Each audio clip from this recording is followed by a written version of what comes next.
그러면 의사일정 제1항 2024년 민생회복 지원금 지급을 위한 특별조치법안 및 제2항 노동조합 및 노동관계조정법 일부 개정 법률안 이상 두 건의 법안을 일괄하여 상정합니다. 방금 상정한 법안은 전체 회의에 계속 심사 안건으로 계류 중에 있고 지난번 검토보고를 한 바 있어 검토보고를 생략하겠습니다. 법안 심사를 위해 이상민 행안부 장관님, 이정식 고용부 장관님 출석하셨습니다. 네, 감사합니다. 토론하실 위원님 있으시면 토론해 주시기 바랍니다.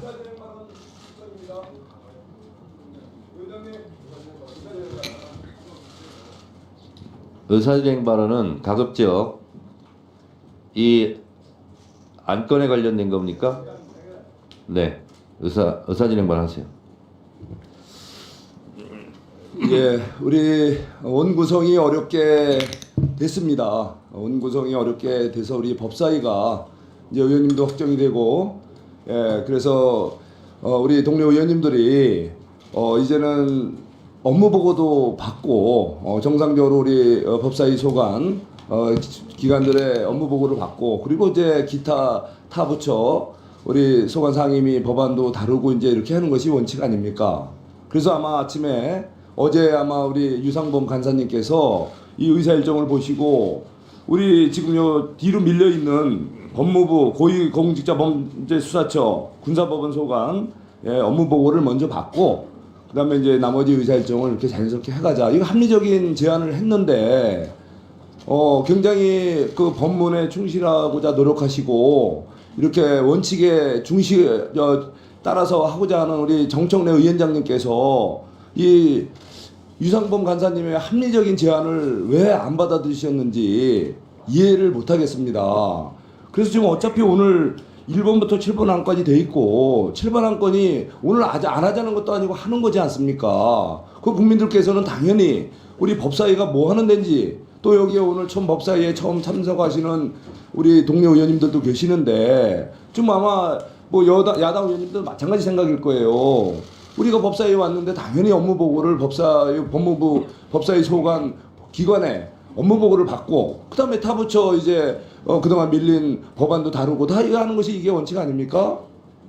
자, 그래서 지금이라도 위원장님 이 보고 지금 이 타부처 소관 법률안은 어차피 오늘 다루자는 얘기예요.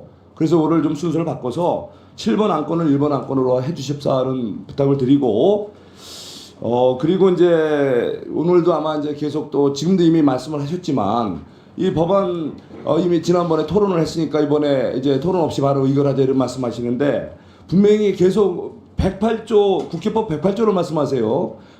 질의 또는 토론의 종결을 근거해서 한 명 이상이 발언을 했으면 이제는 표결로 강제 종결할 수 있다 이렇게 말씀하세요. 근데 국회법 60조를 보세요. 국회법 60조는 모든 의원회에서는 의원들의 발언의 시간과 횟수를 제한하지 않아요.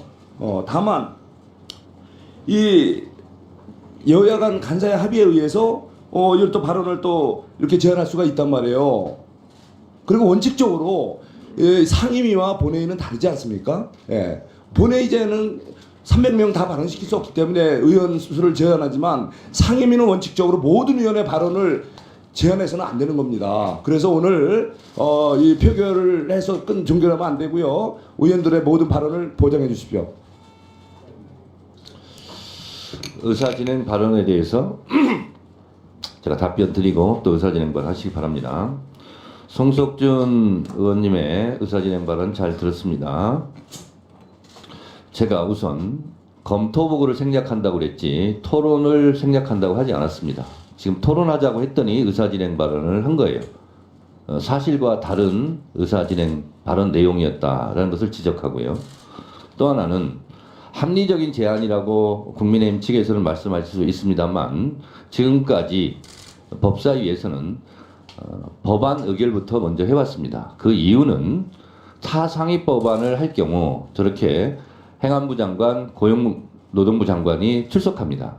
만약에 업무 보고를 먼저 한다면, 그리고 현안 질의를 한다면 저 장관님들은 그 업무보고 질의가 끝날 때까지 대기를 해야 됩니다. 그러면 부처 업무를 보기가 어렵습니다.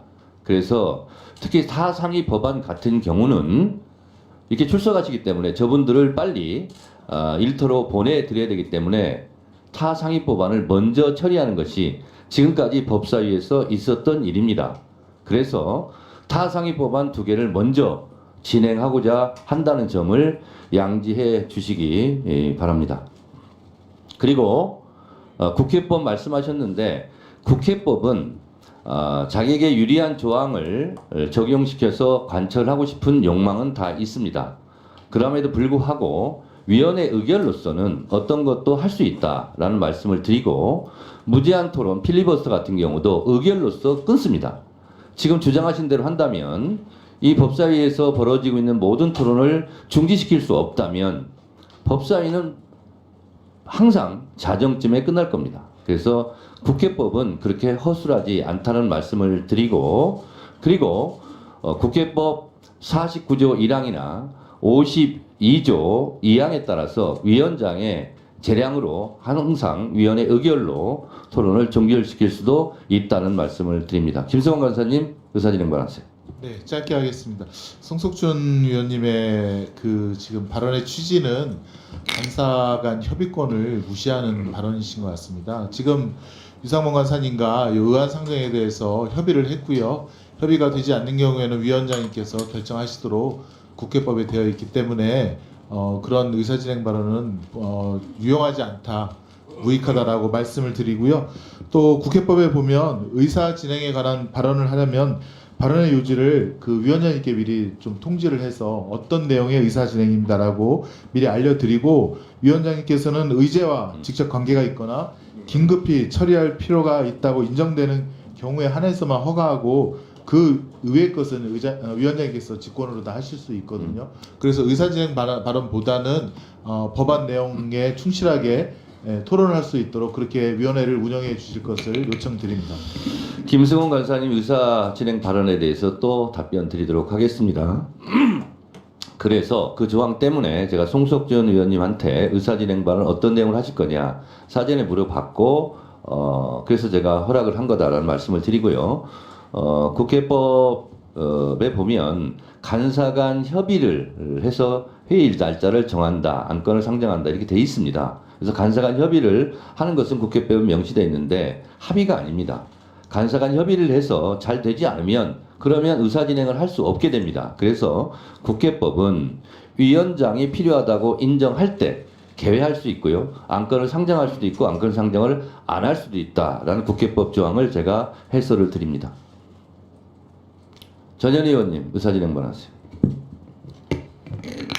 네, 저는 윤석열 정권에서 국민권익위원장 재직 시에 그 정권의 탄압을 받고 감사원의 정치적 표적 감사를 받았습니다. 그리고 거기에 대해서 공수처에 감사원의 정치적 표적 감사에 관여한 불법 행위를 한 감사원과 권익위의 고위 간부 16명을 고발 조치를 한 바 있습니다. 최근에 공수처에서 저를 허위 무고성 제보를 한 권익위 전 기조실장을 소환 조사를 했다라고 보도가 나오고 있습니다.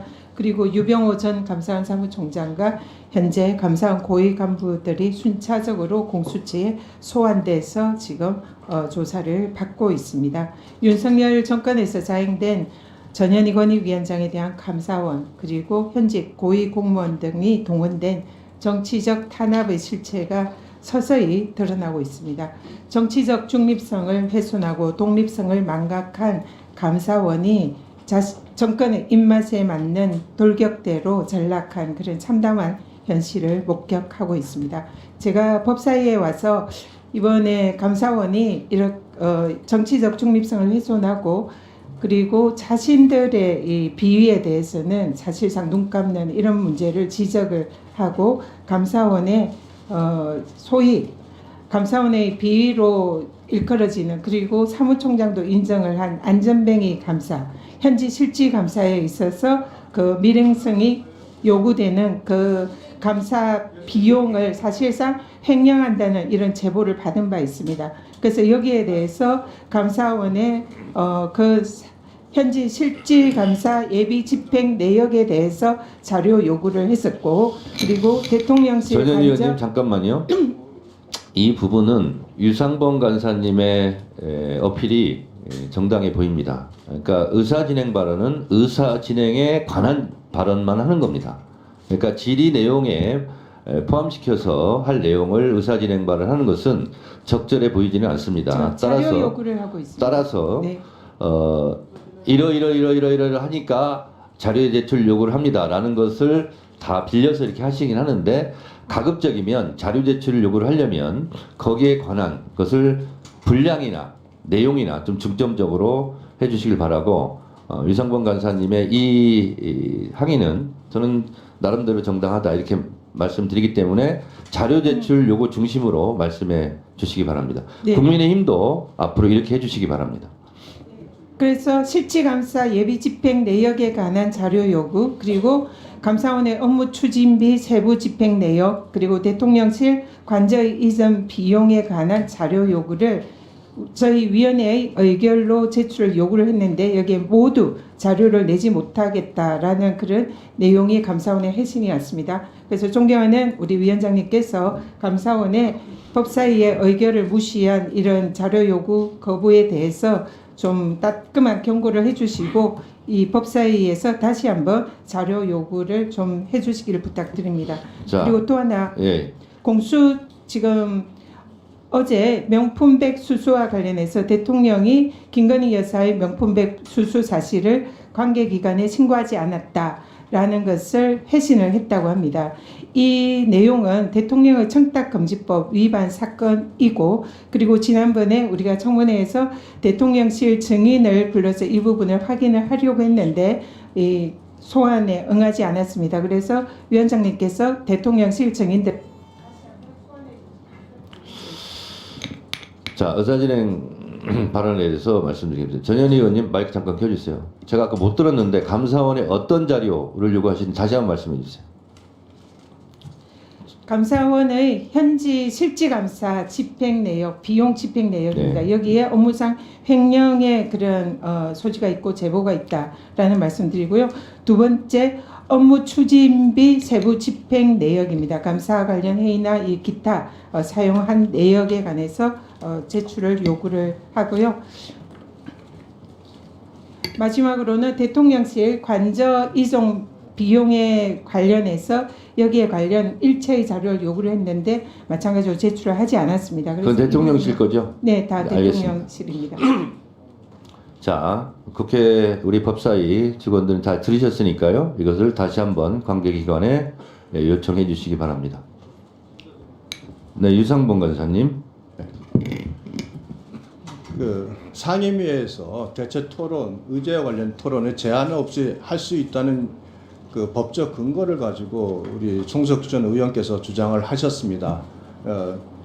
제한을 둬서는 안 된다. 그러나 제한을 두기 위해서는 사전에 간사 간 협의를 통해서 제한을 할 수 있다. 이렇게 규정을 말씀을 하셨는데, 이 부분을 위원장님께서는 각 교섭단체가 자기에게 유리한 내용의 법적 주장을 하는 거라고 이렇게 폄하를 하셨습니다. 근데 다시 한번 말씀을 드리겠습니다. 상임위 운영의 기본 규정은 60조 1항의 의제에 관련돼서 제한 없이 발언할 수 있다는 것이 기본 원칙입니다. 그러나 그럼 위원장님 지적하신 대로 그러면 무슨 필리버스터처럼 끝없이 이 상임위를 발언을 제한하지 않고 해줘야 되느냐? 그렇게 돼서는 곤란하죠. 그렇기 때문에 우리가 의제에 관련해서 제한할 때 상임위에서도 7분 발언을 할 것이다, 5분 발언을 할 것이다 횟수를 제한하고 있습니다. 서로 간의 합의를 통해서 진행하는 겁니다. 그렇다면 그 합의가 이루어지지 않는 때 어떻게 할 것이냐? 그럴 때 우리가 준용 규정을 원용해서 말하는 겁니다. 그러면 위원장님 말씀대로 108조 2항을 적용해서 한 번만 말하면 일방적으로 제한할 수 있느냐? 그거는 60조 1항의 규정과 정면 충돌하는 겁니다. 두 조항이 충돌할 때 우선적으로 적용되는 것은 위원회의 운영 규정이 우선 적용하는 겁니다. 그렇기 때문에 한 명을 가지고 한 명만 발언이 있어도 제한할 수 있다는 규정을 적용할 수는 없습니다. 그러면 여기서 우리가 합리적으로 할 수 있는 부분이 뭐냐면 103조 규정에 보면 본회의에서도 같은 의제에 대해서는 2번 이상 발언할 수 없다. 단서 조항은 뭐냐면 한 번만 발언하라는 게 아니라 2번 이상 발언할 수 있는 것을 규정하는 게 103조의 단서 조항입니다. 그렇다면 합의가 되지 않았다면 우리가 전체의 법률 취지를 60조 1항, 103조, 108조 1항 전체 취지를 다 감안한다면 최소한 2번 정도의 발언 기회는 주는 것이 결국은 우리 상임위에서 같은 의제에 대해서 우리가 토론의 기회를 보장하는 최소한의 장치, 우리가 판단이라고 할 수 있다. 이 말씀을 지난번에 드렸습니다. 그러니까 이것이 우리에게 유리한 법률 해석이 아니라 상임위의 의제에 관해서 발언권을 제한할 수 없다는 규정의 합리적 해석이다라고 제안을 드렸는데 위원장님께서 이걸 다시 그냥 무슨 필리버스터를 우리가 하려는, 그러니까 필리버스터를 네. 그 유상범 간사님 의사진행 발언에 답변 드리겠습니다. 유상범 간사님이 그래도 합리적이시네요. 말씀하시는 거 보니까 2번 정도는 토론을 보장해야 된다. 동의합니다. 그래서 사실은 검토보고는 지난번 했기 때문에 제가 생략한다고 했고 사실이요. 지난번 회의 때 토론을 했습니다. 그렇지만 지금 부처 장관이 나와 계시기 때문에 제가 토론 기회를 다시 보장하기 위해서 토론하시죠 이렇게 얘기한 겁니다. 그래서 유상범 간사님 지금 말씀하신 취지에 맞게 제가 의사진행을 하고 있다라는 말씀을 다시 한번 드리고요. 제가 지난번 했기 때문에 토론도 생략하겠습니다 이렇게 말하지 않았어요. 토론하시죠 이렇게 한 것은 장관님들이 그때는 안 나오셨는데 지금 나오셨기 때문에 장관 배석하에 토론하는 것이 좋겠다 이렇게 생각하기 때문에 토론을 종결할 수 있음에도 불구하고 토론을 지금 하자고 하는 것이고요. 국회법 제가 71조를 다시 한번 말씀드리면 준용 규정입니다. 본회의장과 위원회가 같다는 준용 규정 71조 위원회에 관해서는 2장에서 규정한 사항 위에 제6장과 7장의 규정을 준용한다. 다만 위원회에서의 동의는 특별히 다수의 찬성자가 있어야 한다는 규정에도 불구하고 동의자 외 1명 이상의 찬성으로 의제가 될 수 있으며 표결은 거스를 할 수 있다. 그러니까 동의와 그 제청 이런 걸로 표결은 종결할 수 있다는 것이 국회법 71조에 나와 있고요. 네, 동의자가 있고 거기에 또 동의를 하고 이렇게 하면 할 수 있다는 거고요. 108조 질의 또는 토론의 종결에 대해서 말씀드립니다. 1항 질의나 토론이 끝났을 때는 의장은 질의나 토론의 종결을 선포한다. 여기서 의장은 위원장을 뜻합니다. 준용 규정이 그렇게 되어 있습니다. 두 번째 조항 2항 각 교섭단체에서 1명 이상의 발언이 있은 후에는 본회의 의결로 의장을 질의나 토론의 종결을 선포한다. 여기서 의장은 또 위원장으로 대체할 수 있습니다. 다만 질의나 토론에 참가한 의원은 질의나 토론의 종결 동의를 할 수 없다. 있고요. 3항 제2항의 동의는 토론을 하지 아니하고 표결한다. 이렇게 되어 있습니다. 그래서 제가 국회법에 따라서 의사진행을 한다고 여러 차례 말씀드렸습니다만 그 조항, 국회법 조항에 어긋나게 진행하는 것은 없다 이렇게 말씀드리고 또 국민의힘 측에서 이미 현재 권한쟁의 심판을 하고 있는 것으로 알고 있습니다. 그 권한쟁의 심판 결과가 앞으로 나올 텐데 그때 한번 더 보시고요. 또 권한쟁의 심판에 A안이 나오든 B안이 나오든 그것은 저희가 따라야 됩니다. 그래서 민주당도 국민의힘도 권한쟁의 심판 결과에 따라서 그 판결을 준수하시기 바랍니다.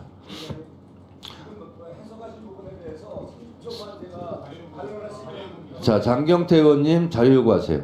예, 지난 감사원 사무총장 출석 과정에서 제가 박문진으로부터 받은 감사 자료에 대한 자료 요청을 했었습니다. 그런데 감사원은 이 특별한 사유가 있지 아니함에도 불구하고 자료 제출을 거부하고 있습니다. 그렇기 때문에 감사원의 자료를 달라는 게 아니라 감사원이 방통위 또는 박문진으로부터 받은 감사 이 질의서에 대한 답변서를 제가 요구한 것이기 때문에 위원장께서 엄중하게 꾸짖어 주시고 그 자료 요구에 대해서 정당하게 이행할 것을 촉구해 주셨으면 좋겠습니다.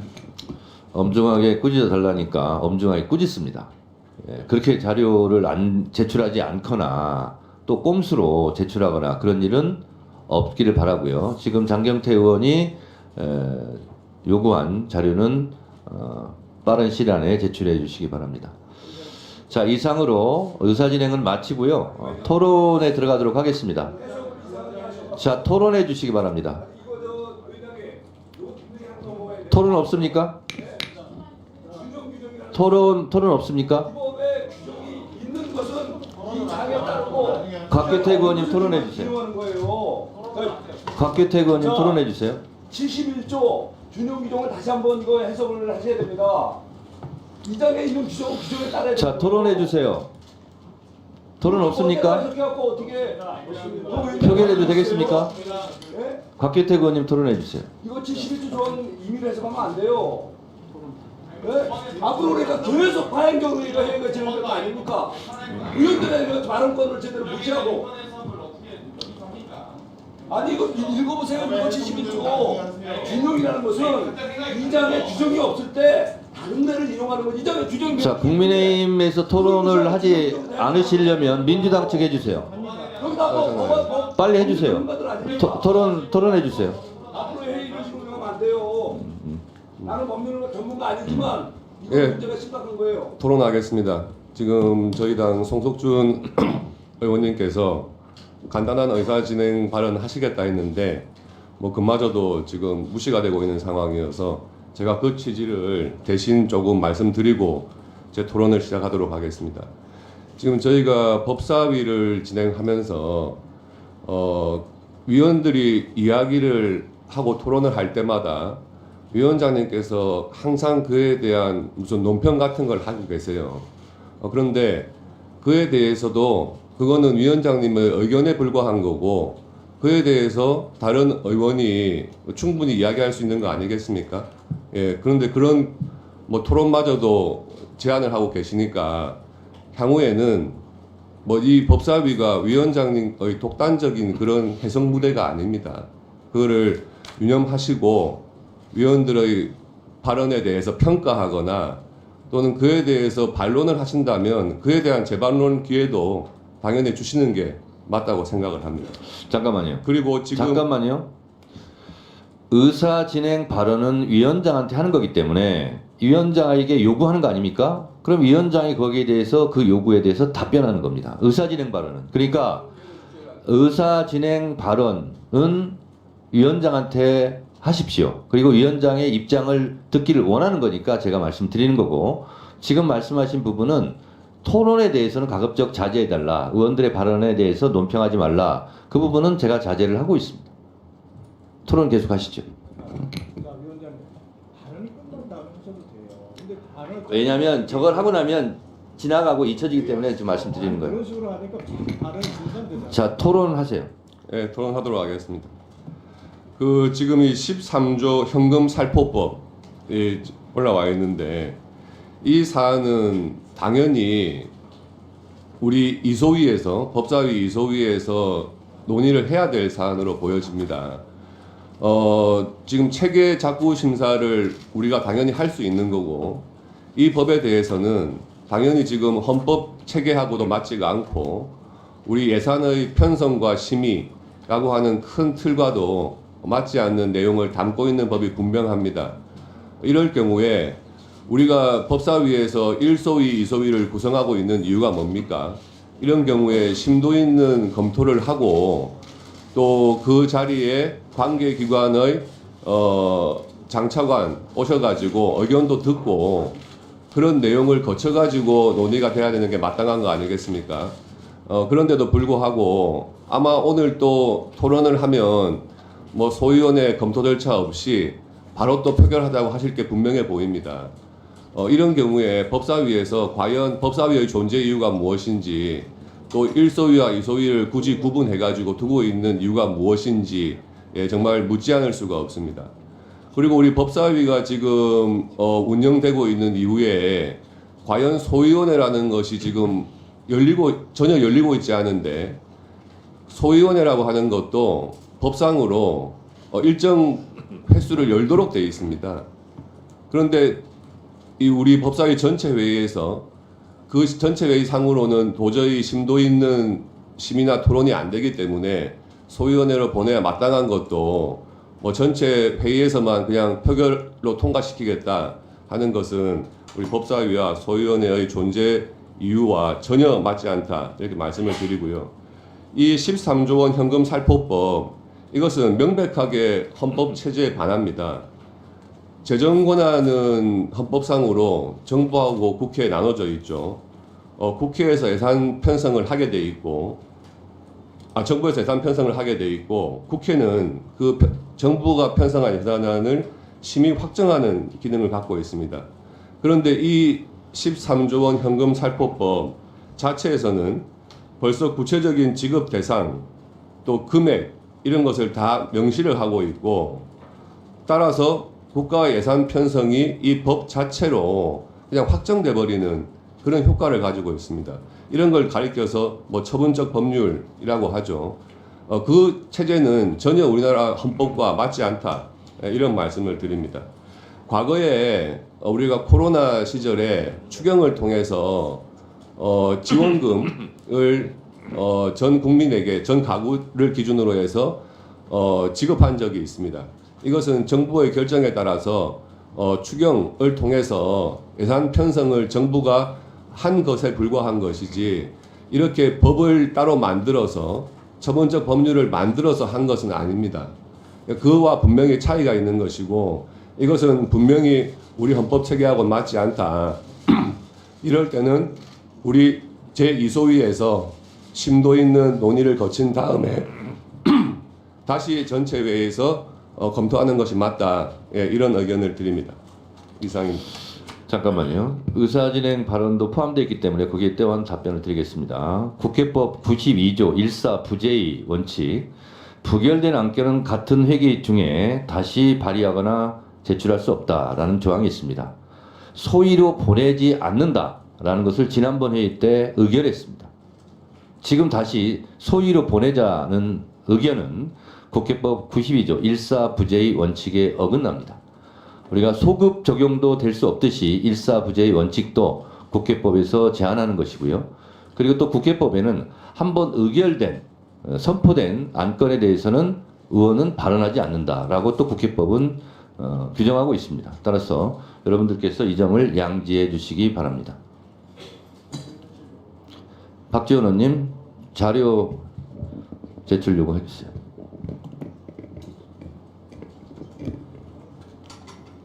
박지원입니다. 오늘 대통령께서 이준석 방통위원장을 임명한 것은 윤석열 탄핵 절차를 발차시키는데 큰 역할을 하게 될 것이다 라고 하면서 유감을 표시합니다. 임성근 사단장께서 명예전역을 신청했다고 합니다. 따라서 국방부는 임성근 사단장의 명예신청서 사본을 오늘 오후 3시까지 법사위에 제출해 주기 바랍니다. 네. 아울러서 우리가 임성근 사단장 진실을 딱 한 가지 얘기했습니다. 군 골프장에는 산부가 없다. 나머지는 다 허위 진술입니다. 그리고 이준석 방통위원장 딱 진실 하나입니다. 나는 와인을 좋아한다. 이런 분들이 현 정부에 있기 때문에 대통령께서 고난을 겪고 있다. 저는 이렇게 정의를 하면서 지난 군사법원의 자료를 요청하는데 유재훈 법무관리관은 이시원 전 비서관 통화와 관련해서 군사법 정책에 대한 것이었다고 대답했습니다. 그런데 최근 보도에 의하면 유재훈, 이시원 이 두 분 사이에는 10여 차례 올해 1월까지 관련 대면 보고를 했다고 보도가 나왔습니다.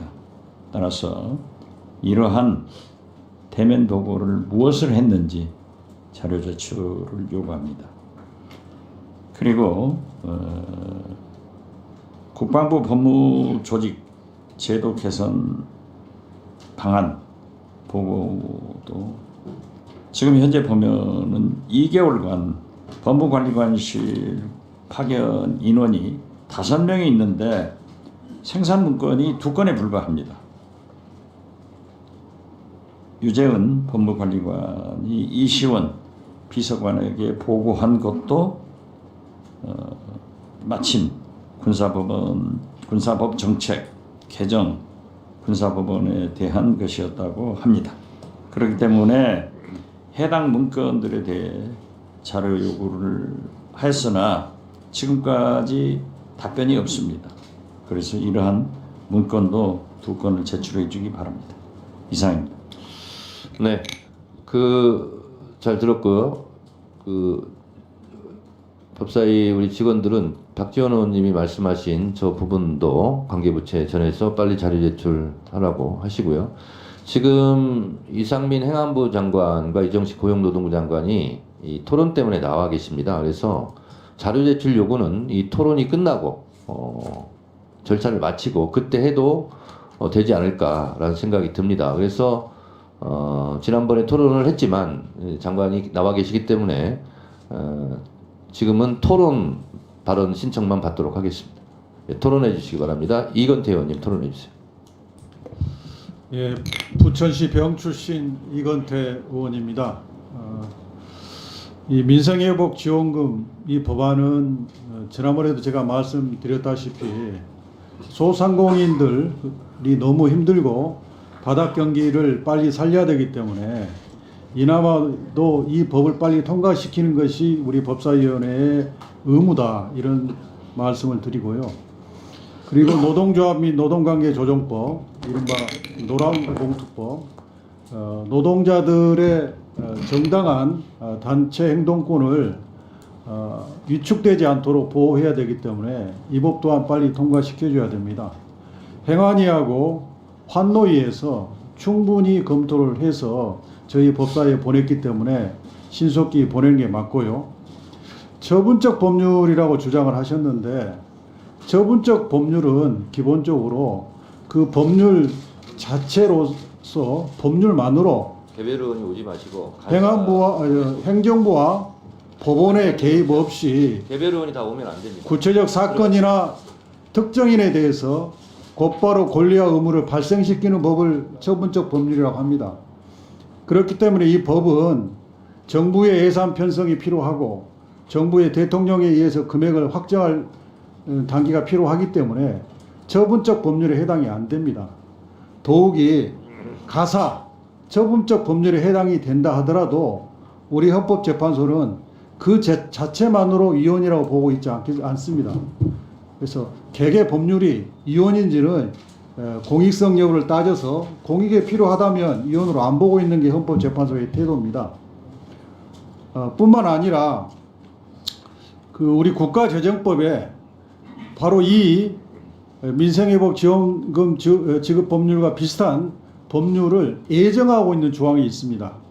국가재정법에 법정 지출 중 법률에 따라 지출 의무가 발생하고 법령에 따라 지출 규모가 결정되는 지출로 정의가 되어 있는데 이 법정 지출 바로 이 국가재정법이 예정하고 있는 이 법정 지출이 바로 우리가 지금 통과시키려고 하는 민생회복지원금 지급 법률과 같은 법률을 예정하고 있는 것입니다. 그러니까 이 법률은 당연히 위헌이 아니고 합법 법률이라고 것이고요.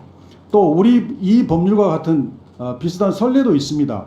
대일 항쟁기 강제동원 피해 조사 및 국외 강제동원 희생자 등 지원에 관한 특별법, 또 농업, 농촌, 공익 기능 증진 및 증진 직접 직불제도 운영에 관한 법률, 또 소상공인 보호 및 지원에 관한 법률 등에도 이미 선례가 있는 것입니다. 그렇기 때문에 이게 처분적 법률이기 때문에 당연히 이혼이다. 이런 주장은 대단히 무리한 주장이고 이 법의 통과를 막기 위한 그런 주장이다. 이런 생각이 듭니다. 그래서 소대에서 말씀드렸다시피 우리 소상공인들 너무 힘듭니다. 바닥 경기가 완전히 얼어붙어 가지고 비어있는 가게가 많고 폐업한 가게도 속출하고 있습니다.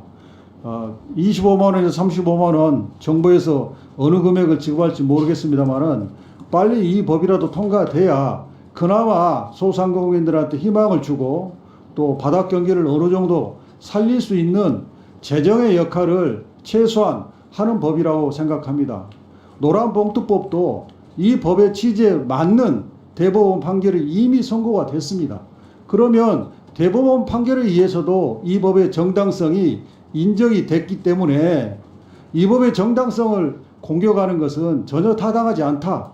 그래서 법사위는 우리가 법사위가 무슨 상원도 아닌데 빨리 해당 상임위에서 통과된 법률을 통과시켜서 본회의 의결을 통해서 이 법의 혜택을 우리 국민들이 신속히 볼 수 있도록 해야 된다. 이렇게 생각합니다.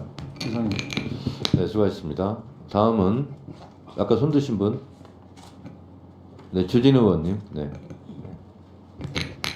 이 현금 살포법에 대해서 먼저 좀 말씀을 드리겠습니다. 이게 현행 헌법 체계나 법령 체계에 좀 맞지 않는 부분이 많기 때문에 좀 심도 있는 논의가 필요한데요.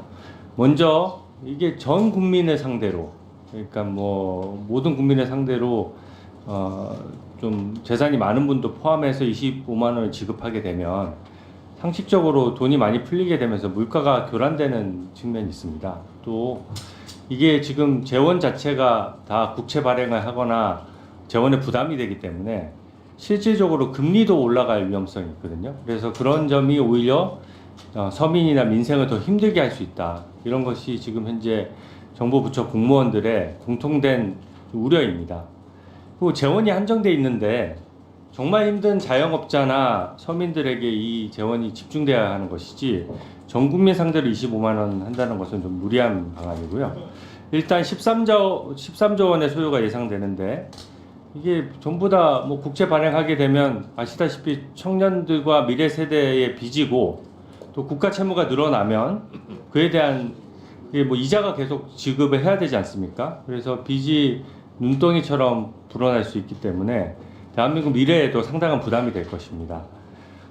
이게 민주당의 1호 법안으로도 불리고 또 이재명 대표의 제안이라서 여러 가지 법 체계가 걸러지지 않고 막 진행되는 거 아니냐는 우려가 굉장히 큽니다.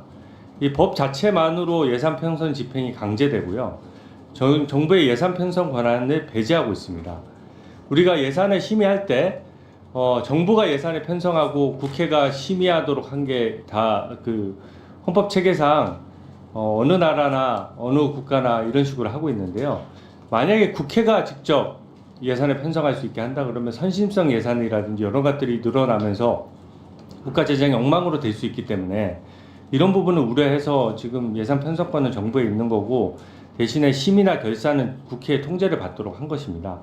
근데 국회에서 뭐 이런 상호 견제와 균형을 다 무시하고 일단 13조 원이나 되는 대규모 재원이 이제 필요한 이 부분에 대해서 직접 법으로서 이거를 강제하는 효과가 있기 때문에 누가 보더라도 위헌적이고 아까 말씀하신 처분적 법률에 해당합니다. 처분적 법률을 저희가 금지하는 것은 사실상 처분적 법률은 행정의 영역이거든요. 그래서 뭐 이런 식으로 법을 만들 거면 방통위원장은 민주당이 임명한다 뭐 이런 식의 극단적인 법안도 만들 수 있겠죠. 근데 그 법안 자체는 우리나라 헌법에 아예 안 맞기 때문에 그런 법안은 못 만들지 않습니까? 그래서 처분적 법률을 막아야 이게 가장 기본 원리인 상권 분립을 좀 지킬 수 있기 때문에 이런 모든 걸 막 법률로 해서 법률 만능주의로 갔을 때 국민들에게 큰 피해가 돌아갈 수 있다는 점을 또 말씀드립니다. 또 실제로 보면은 이게 지금 또 보면은 지역사랑 상품권으로 지급하도록 되어 있습니다. 이게 지금 2019년부터 코나이라는 회사가 경기도하고 경기도 28개 시군구에 경기지역 화폐 운영 대행 업무를 수행하고 있거든요.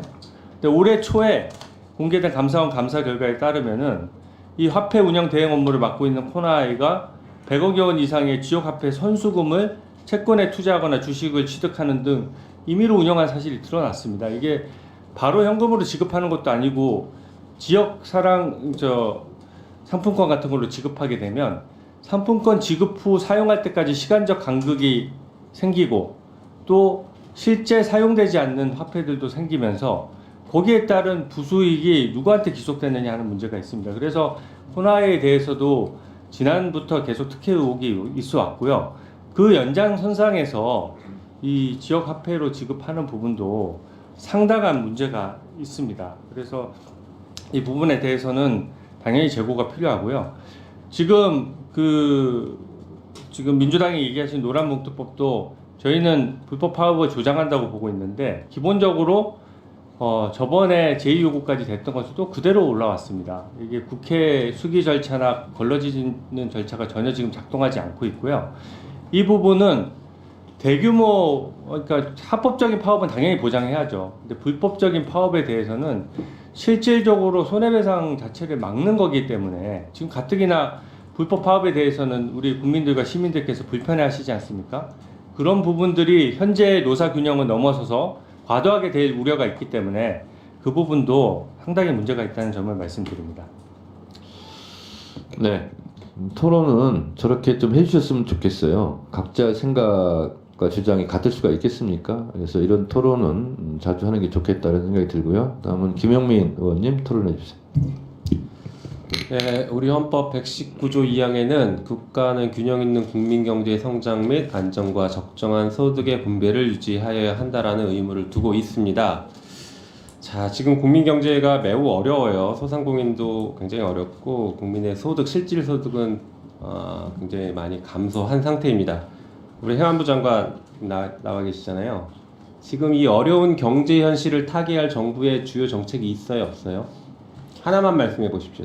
네, 지금 취약계층에 대해서 기초생활보장제도를 강화하고 있습니다.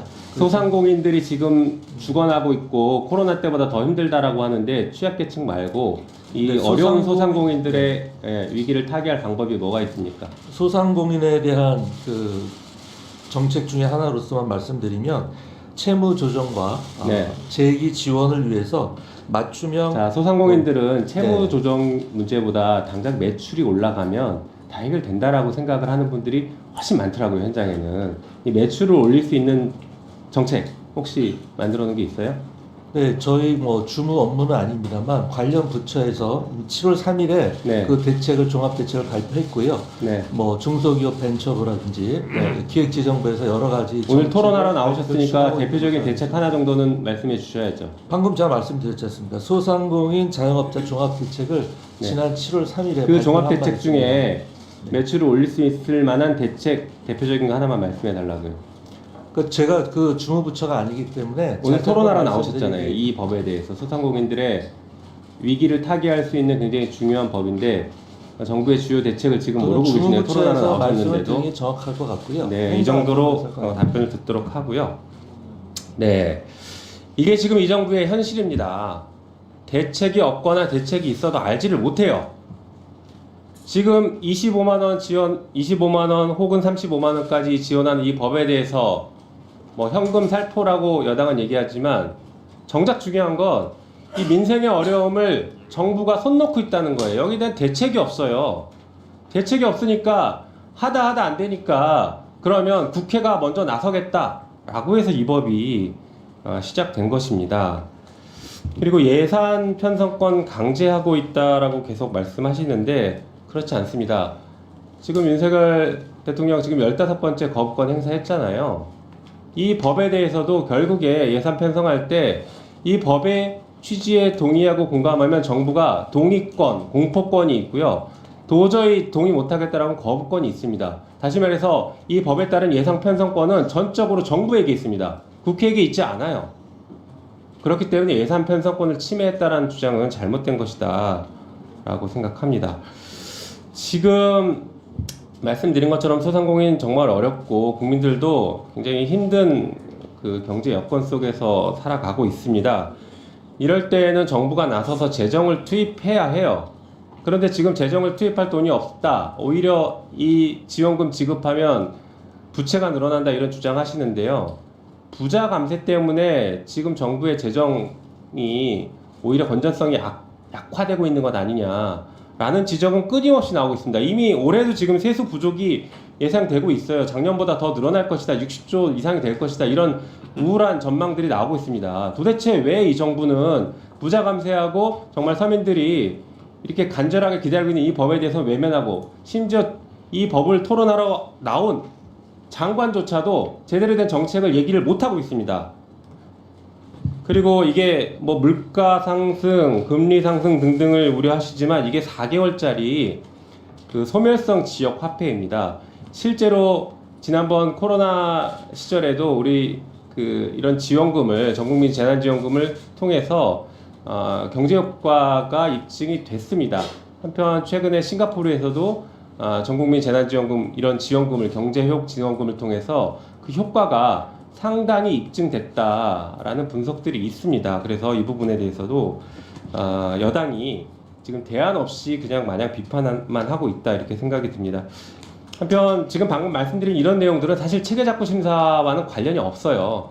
말씀하시니까 저도 지금 반박을 하는 것인데 법사에서는 체계작구 심사 중심으로 토론이 이루어지기를 희망합니다. 이상입니다. 제가 그냥 지켜봤는데요. 김용민 의원님 말씀처럼 타상위 법안은 헌법과의 충돌, 다른 법과의 충돌, 그리고 법률 용어상 문제, 또 문법에 맞지 않는다. 뭐 이런 거 중심으로 사실은 우리 법사위의 권한이 올라와 있는 겁니다. 다 아실 거라고 생각하고요. 그래서 내용상 토론은 사실상 가급적 자제하는 게 국회법 취지에는 맞다 이렇게 생각을 하고 그 점 다시 말씀드리고 장동혁 의원님 발언해 주세요.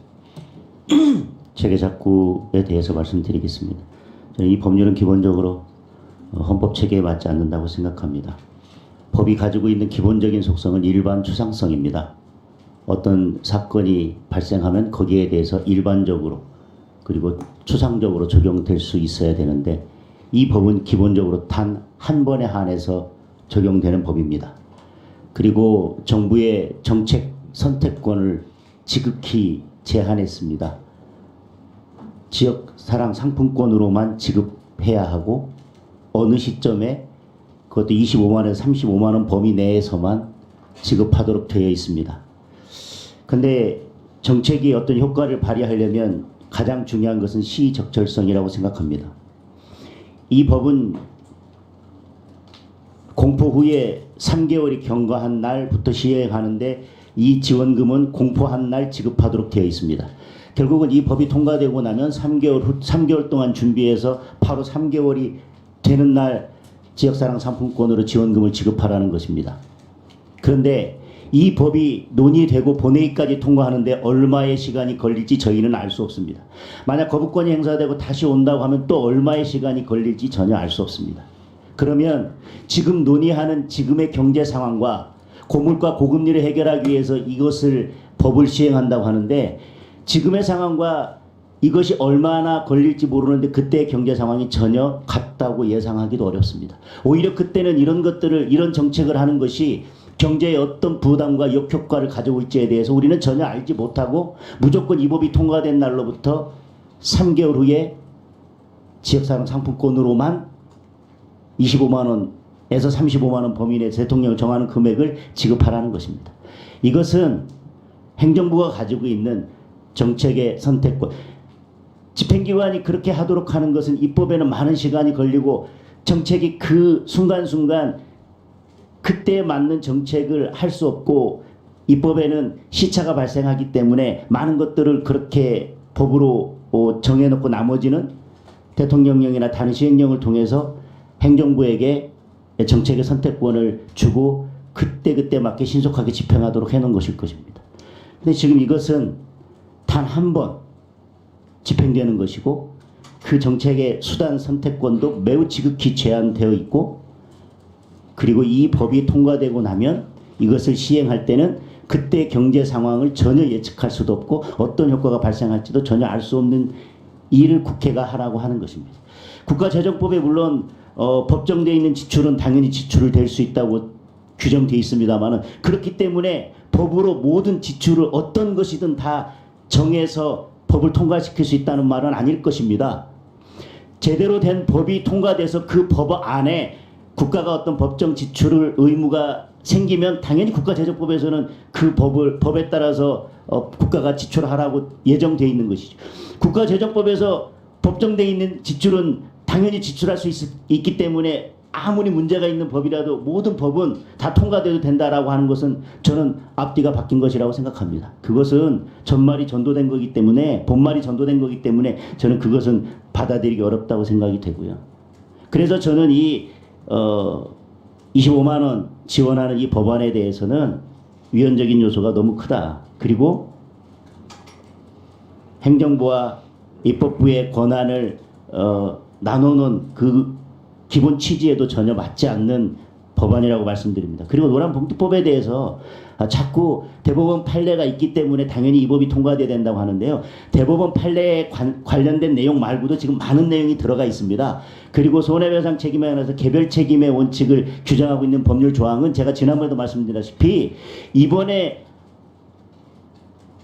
그 근로자의 손해배상 책임에 대해서 첫 번째로 확인된 것이 아니라 그 전에 회사의 감사나 임원의 책임에 대해서도 이미 그 판례는 있었습니다. 그런데 법원이 불법행위 책임에 대해서 부진정연대 책임이라는 기본 원칙을 없앤 게 아니고 그건 여전히 유지되고 있습니다. 다만 구체적인 사건의 내용에 따라서 책임의 범위를 달리 정할 수 있다고 했습니다. 그렇다면 그런 법리가 적용될 수 있기 때문에 구체적인 사건에 따라서 이것을 개별 책임을 책임 범위를 제한할 것인지 아니면 그냥 부진적 연대 책임으로 가서 같은 책임의 범위를 인정할 것인지는 법원이 개개 사건마다 판단할 문제입니다. 모든 사건에서 일반적으로 불법행위 가담자가 몇 명인지 알지도 못하는데 이렇게 일반적으로 법으로 정할 것이 아니라 그 판례 법리에 따라서 법원이 정하도록 하면 된다고 생각합니다. 네, 장영태 의원.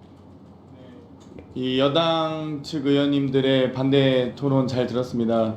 또 야당 측의 이 찬성 토론 잘 들었습니다. 민생 지원금에 대한 반대와 찬성에 대해서 저는 충분한 또 논리와 근거를 가지고 토론이 이루어졌고 또 이 토론이 반복되고 있기 때문에 저는 토론을 종결해 주시고 양측의 입장차가 좁혀지지 않는다면 빠르게 표결로 논의를 정리했으면 좋겠습니다.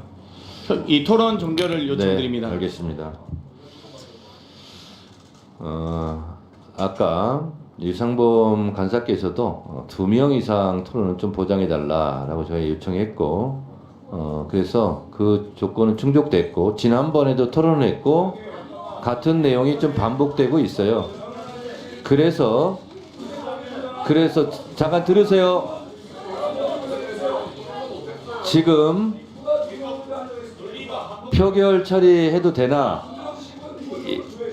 양 당에 한 분씩만 더 토론 기회를 드리도록 하고 25만 원 민생지원법은 지금 많이 나오고 있는데 노란봉투법 얘기는 좀 상대적으로 적어요. 그래서요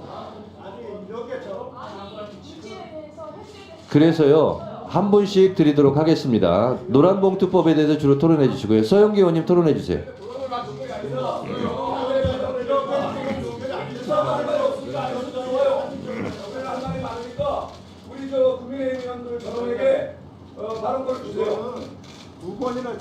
예, 시작하겠습니다. 알았어.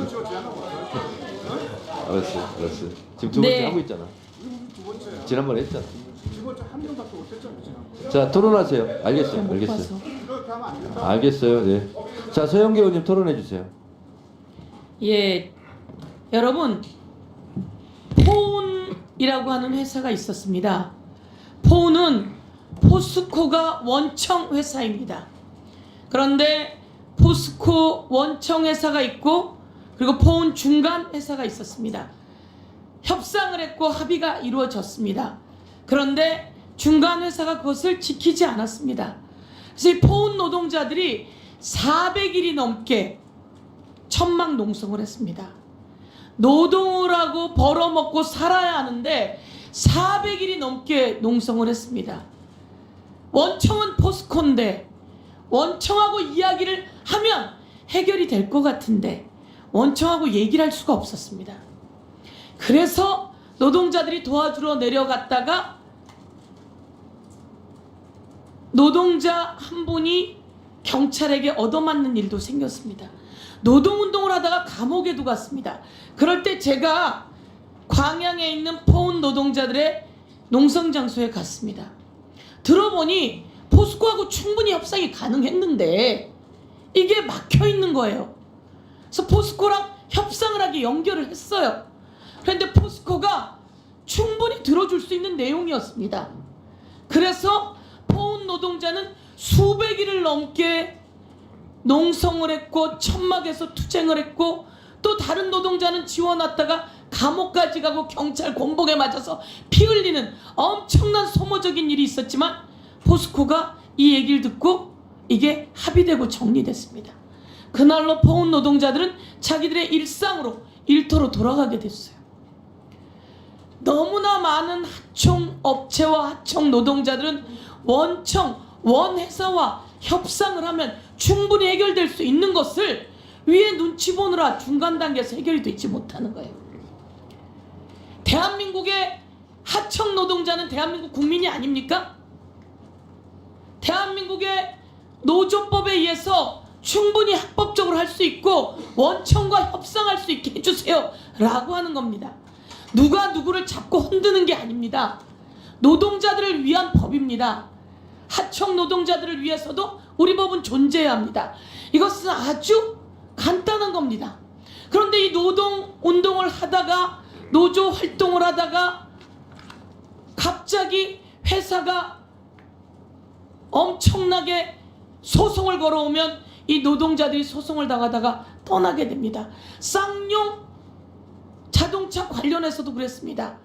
쌍용 자동차 회사가 노동자들에게 소송을 걸어서 노동자들이 도대체 몇 명이 세상을 떠났습니까?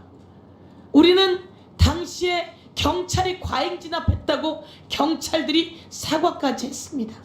그리고 법원도 이것을 조정하라고 했습니다. 이 내용을 가만히 방치하고 있으면 정치인이 아닙니다. 국회에서 이 내용을 법으로 만들어서 보장해 줘야 합니다.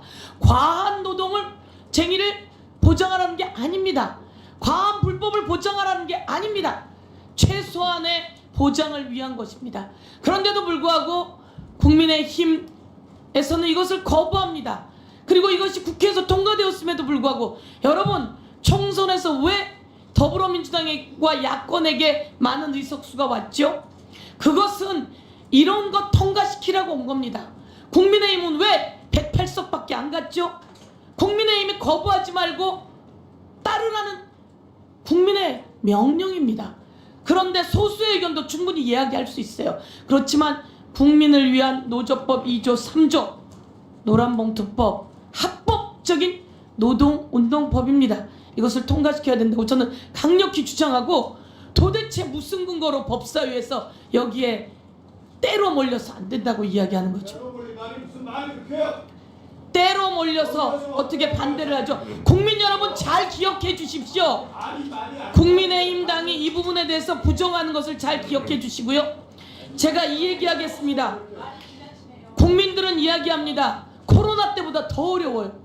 윤석열 대통령 되고 살 수가 없어요. 여러분 다 다녀봐서 알잖아요. 코로나 때보다 더 어려워요. 클린턴이 이야기했어요. 바보야, 문제는 경제야. 경제 때문에 총선에서도 누군 참패하고 누구는 승리를 거둔 겁니다. 그러면 이 경제를 살리기 위해서 최소한의 전 국민 재난지원금을 뒀듯이 우리는 그것을 여지껏 경험해 봤습니다. 경제를 살리는 마중물이 필요합니다. 그게 민생회복 지원. 네, 수고하셨습니다. 자, 무슨 사과를 해요 이거 가지고. 그거는요 국문법에도 다 나와 있고요. 네, 민중적 용어입니다. 네. 조배수 의원님 토론해 주세요. 자, 조배수 의원님 토론했어요. 토론하세요. 네. 자, 제가 발언 시작하겠습니다. 아니 저기 시간 좀 빼주세요. 왜 자꾸 발언하는데 그러세요? 목소리가 너무 커가지고 좀 조용히 해주세요. 자, 5분 다시 아니 드리세요. 문제는 아닌데 자, 조배수 의원님. 발언하는 시간에 조배수 발언하는 의원님. 시간에 얘기하니까 그렇죠. 조배수 의원님 토론하세요. 토론하세요. 처음부터 다시 해주시죠. 5분 다시 드리겠습니다.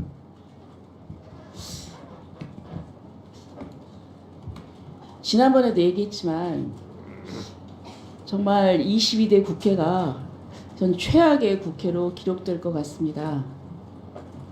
물론 헌법기관입니다. 우리 국회의원들은. 그렇기 때문에 저는 가급적 표현의 자유가 있고 또 본인이 생각하는 바 그리고 본인들을 지지하는 그 지지에 따른 생각을 얘기할 수가 있습니다. 그렇지만은 좀 과한 표현은 좀 삼가해 주셨으면 좋겠습니다. 그렇지 않아도 지금 국민들도 서로 이념 갈등으로 이렇게 대립이 심한데 국회에서도 그걸 똑같이 해서 이렇게 부딪힌다고 하면은 국민 전체가 이 국회의 상황을 보고 더욱더 불안하게 생각하고 안정이 안 될 것입니다. 지금 제가 우리 노동부 장관님 와 계신데요. 예. 지금 이게 해당 상임위에서도 협의가 되지 않고 일방적으로 통과된 사안이죠. 예, 충분히 논의 없이 야당만으로 통과가 됐습니다. 그러면 지난번에도 이게 올라갔지만 거부권이 행사되고 폐기가 된 법안 아닙니까? 그렇죠? 그렇습니다. 거기에 추가해서 이번에 통과됐습니다. 그런데 그때 그 법안과 그 뭐 어떤 내용의 수정이나 이런 것이 전혀 없었죠. 없고. 그러니까 그 안에다가 제2요구권을 행사한 이후에 추가적으로 문제가 많은 우려가 되는 조항들이 추가돼서 이번에 통과됐다. 그 중에 하나가 이제 노동조합은 자주성이 생명인데 근로자가 아닌 자가 노동조합에 가입하거나 결성할 수 없는 조항이 있는데 뭐 그런 것들 다 없앴어요. 추가됐다. 네. 네, 그러니까 이 법이 지난번에도 국회를 통과했지만 거부권이 행사되어서 다시 재의결을 요구했고 폐기가 됐습니다.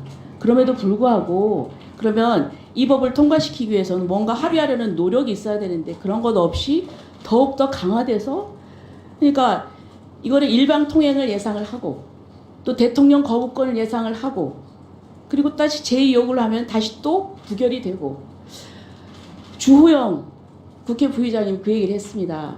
예상되는 그 경로다. 이것은 바보들의 행진이다. 이게 뭐 하는 거냐. 물론 저희들이 총선에서 졌습니다. 그것까지는 좋습니다. 그렇다고 하면은 요즘 그 많은 의석을 가지고 아니요. 그러니까 왜 민주당의 지지율은 왜 우리 국민의힘 지지율보다 낮습니까? 자, 우리가 그런 것들을 얘기하는 것은 아닙니다. 어쨌든 자, 끼어들지 말고요. 자꾸 그렇게 좀 품격을 지킵시다. 품격을 지키시고 자, 우리 행안부 장관님 나와 계십니다. 예. 지금 제가 이 법을 보면은 정말 위헌의 소지가 많습니다. 왜냐하면 지급 대상과 금액을 명시를 하고 있어요. 지금 예산 편성권은 국회에 없습니다. 정부에 있습니다. 그런데 지급 대상, 금액을 명시하고 있고 소상공인 어렵다고 합니다. 어렵습니다. 그분들 도와야죠. 그런데 그러면 거기에 포커스를 맞춰서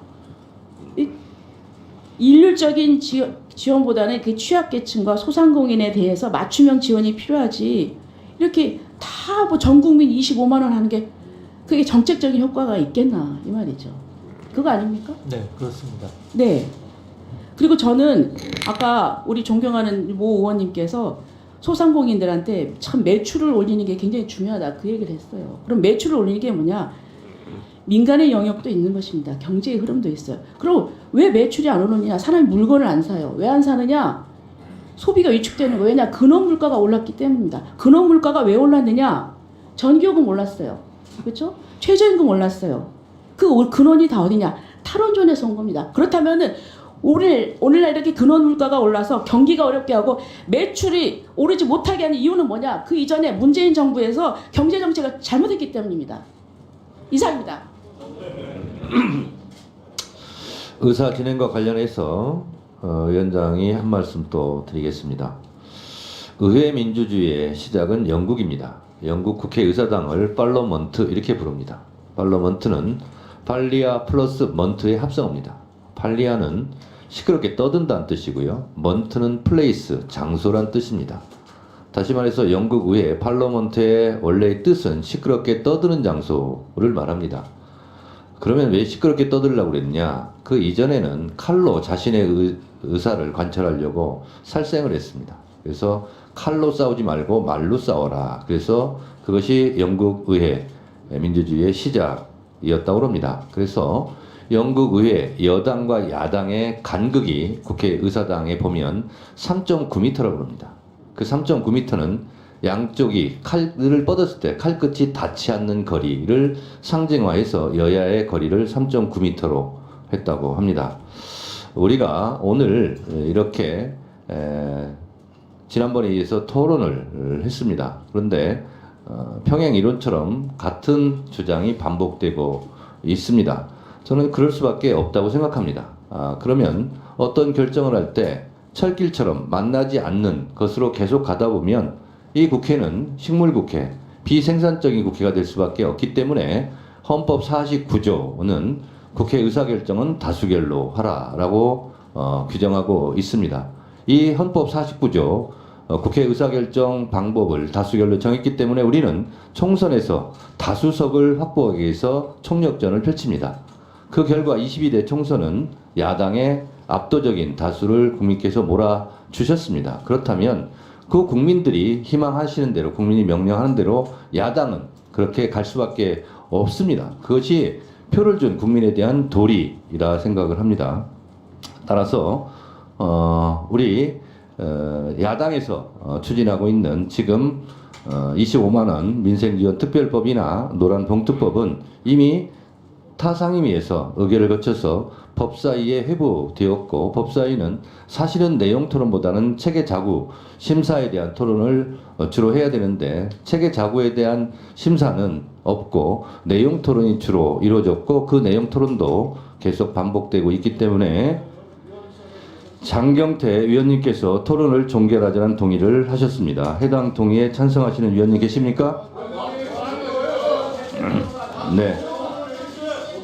김승원 의원님, 김용민 의원님 등의 찬성이 있으므로 국회법 제71조에 따라 토론 종결 동의가 의대로 성립되었고, 이에 대하여 국회법 제108조에 따라 토론을 하지 않고 표결할 것을 선포합니다. 표결에 앞서서 회의장에 계신 위원님은 모두 재석 위원수에 포함된다는 점을 말씀드립니다. 그리고 방법은 국회법 제112조 및 제71조 단서에 따라서 거수 표결로 진행하겠습니다. 먼저 찬성하시는 위원님들은 손을 들어주시기 바랍니다. 찬성하시는 분 손 들어주세요. 내려주십시오. 다음 반대하는 위원님은 손을 들어주시기 바랍니다. 반대하시는 분 손 들어주세요. 내려주십시오. 표결 결과를 말씀드리겠습니다.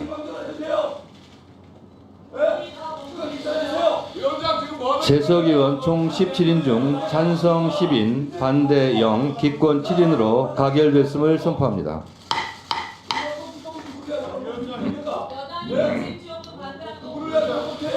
토론이 종결되었으므로 의결하도록 하겠습니다. 제1항 의사일정 제1항은 전문위원이 수정한 부분은 수정한 대로, 기타 부분은 원한 대로 의결하고자 하는데 이의 있으십니까? 이의 있으십니까? 이의 있습니까? 자, 이의가 있으므로 표결할 것을 선포합니다. 찬성하는 위원님은 손을 들어주시기 바랍니다. 찬성하는 분 손 들어주세요. 내려주십시오.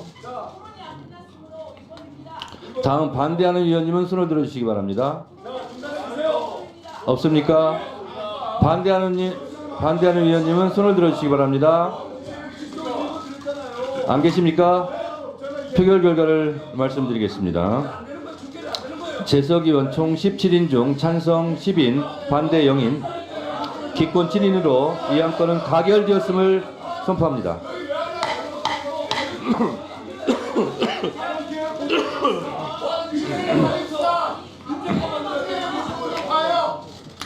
의사일정 제2항은 원안대로 의결하고자 하는데 이의 있습니까? 이의가 있으므로 표결할 것을 선포합니다. 찬성하는 위원님은 손을 들어주시기 바랍니다. 내려주시기 바랍니다. 다음 반대하는 위원님은 손을 들어주시기 바랍니다. 반대하는 위원님 손 들어주세요. 안 계십니까? 안 계시는군요.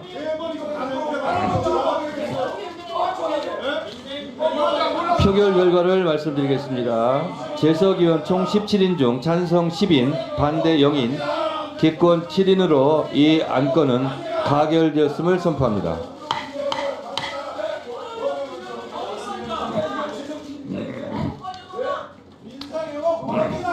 앉아주세요. 앉아주세요. 다음으로 의사일정 제3항 검사 김영철 탄핵소추안부터 제6항 검사 김영철 탄핵소추 사건 조사 청문회 증인 참고인 출석 요구의 건까지 검사 김영철 탄핵소추와 관련된 4건을 일괄하여 상정합니다. 맞네, 사망.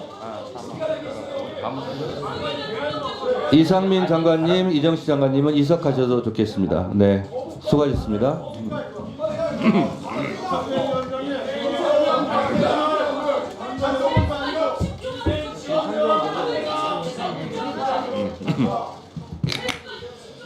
위원님들께서 잘 아시는 바와 같이 의사일정 제3항 검사 김영철 탄핵소추안은 지난 7월 2일 본회의에서 국회법 제130조에 따른 조사를 위하여 우리 위원회에 회부되었습니다.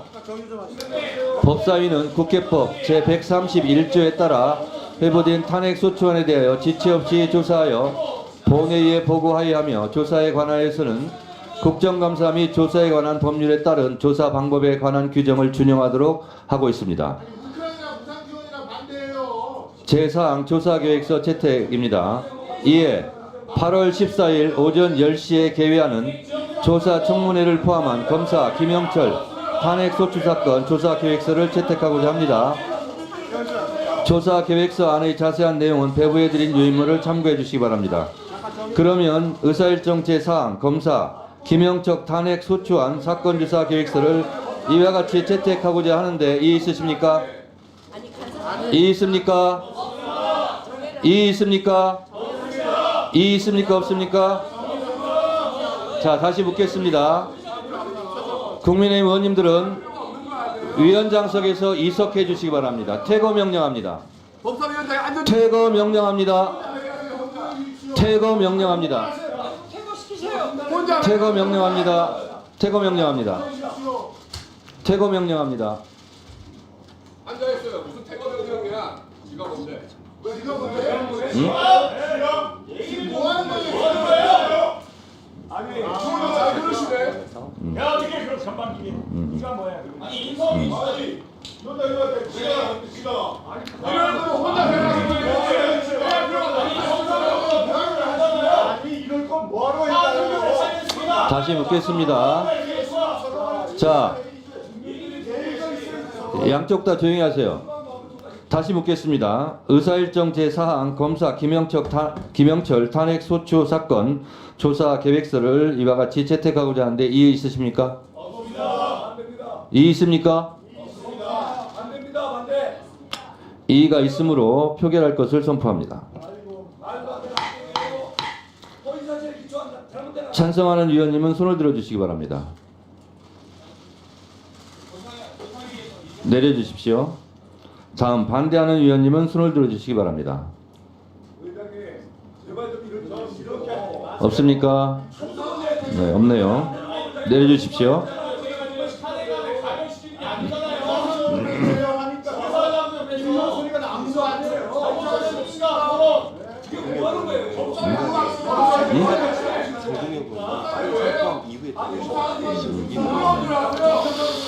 표결 결과를 말씀드리겠습니다. 재석 의원 총 16인 중 찬성 10인, 반대 0인, 기권 6인으로 이 안건은 가결됐음을 선포합니다.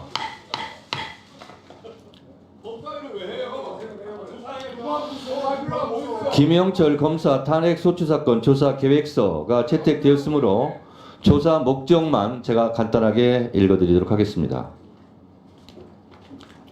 검사 김영철 탄핵 소추 사건 조사 계획서 조사 목적.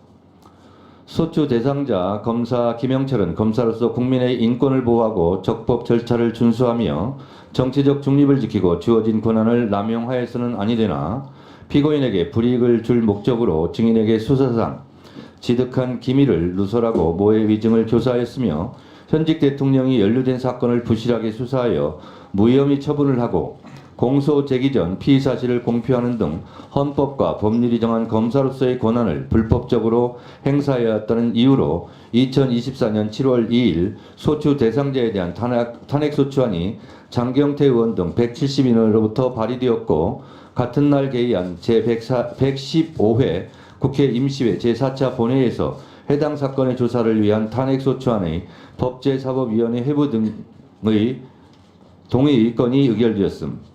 이에 따라 소추 대상자의 직무집행 과정에서 헌법이나 법률을 위반한 사정이 있는지 헌법질서 회복과 헌법수호를 위하여 소추 대상자의 직을 박탈할 필요성이 있는지 조사하고자 하는 것이 목적입니다.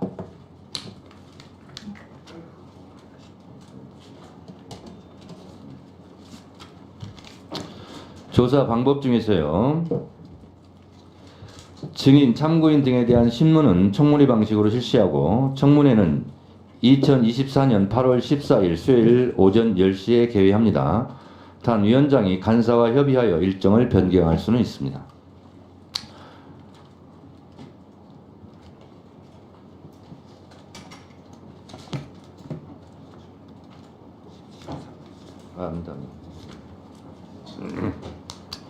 그리고 이것이 지금 적법하게 진행되고 있다는 것을 말씀드리겠습니다. 국회법 제11장 탄핵 소추에 대한 조항입니다.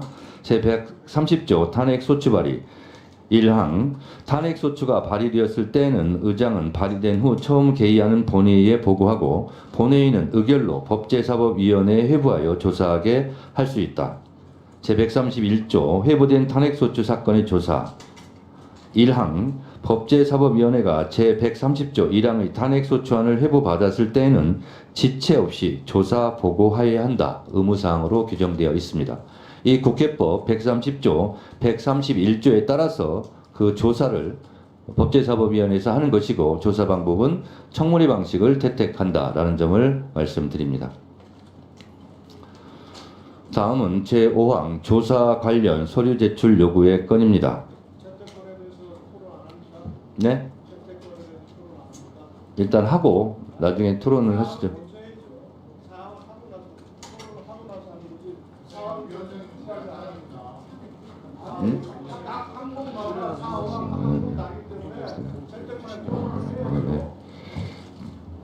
사항은 지금 의결이 됐습니다.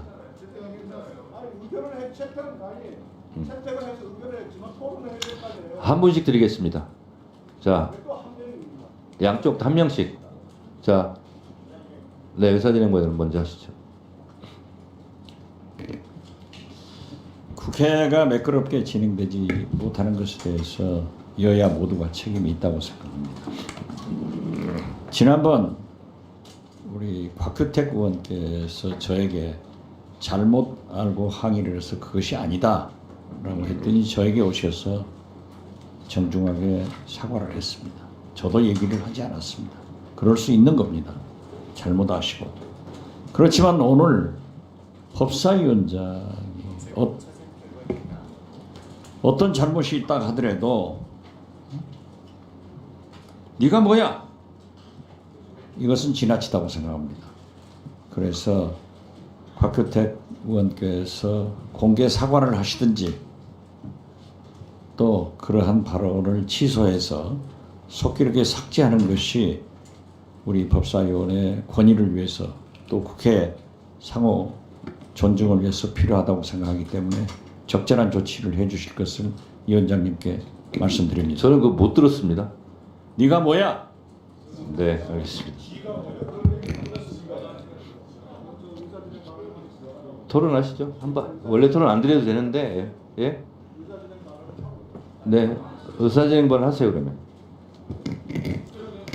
그냥 두시면 됩니다. 지금까지 의제와 관련돼서 지속적인 토론 요구를 했습니다만 반복적으로 위원장께서는 토론을 일방 종결을 하고 계십니다. 이와 관련돼서 분명히 제가 국회법 60조, 103조, 108조 조항에 근거로 해서 이 정도 우리가 의원들의 발언을 제한할 수 없지만 그러나 운영을 위해서 필요하다면 1차적으로 먼저 간사 간 협의를 해서 발언을 제한하고 그것이 안 된다면 최소한은 각 의원별로 2회 이상의 발언은 보장해 주는 것이 그리고 나서 위원장이 판단하는 것이 맞다고 제안을 했습니다. 합리적인 제안이라고 말씀을 하셨어요. 그리고 결국은 또 너는 떠들어라 나는 내 길 간다 라는 식으로 다시 그냥 일방적으로 종결을 합니다. 이게 한두 번 반복된 게 아닙니다.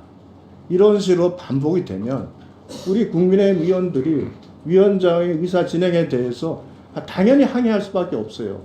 위원장은 지금 계속 하시는 말씀이 자기에게 유리한 조항을 근거로 일방적인 주장을 한다고 하는데 지금 국민들이 위원장의 이와 같은 의원들의 발언을 금지시키고 일방적으로 존경하는 것에 대해서 끊임없는 비판을 합니다. 언론에서 빌런이라는 얘기까지 나와요. 저는 이거 위원장님께 결코 좋지 않다고 생각을 합니다. 그리고 왜 법사위가 논의를 더 해야 되냐. 법사위를 통과하는 법률은 본회의에 바로 올라갑니다. 그럼 본회의에서 대부분 100%라고 하면 과할지 몰라도 거의 모든 법이 사실상 추가 토론 없이 종결이 됩니다. 법이라는 것이 일단 통과가 되고 시행이 되는 순간부터 우리가 예상하지 못하는 후폭풍이 발생하는 경우가 우리 다반사 있습니다. 임대차 3법 같은 경우가 그렇죠. 뭐 여러 가지 법률 구체적으로 예시 들려면 다음에 제가 법을 다 말씀을 드리겠습니다. 법은 그 완결성을 가지고 치열하게 논의하고 고민하고 토론할 때 비로소 법으로서의 권위를 갖는 것이고 법으로서 의미를 갖는 것이지 지금처럼 이렇게 강력하게 반대되고 충분하게 유연성에 대해서 논의가 되는 법이라면 당연히 더 논의를 해야 되는 것이 맞습니다. 그렇게 해서 여러분께서 말씀하시는 대로 대통령의 거부권이 행사되지 않는 법을 우리가 만들고 그래서 행정부에 던져놨을 때 거부권을 행사하지 말라고 요구하는 것이죠.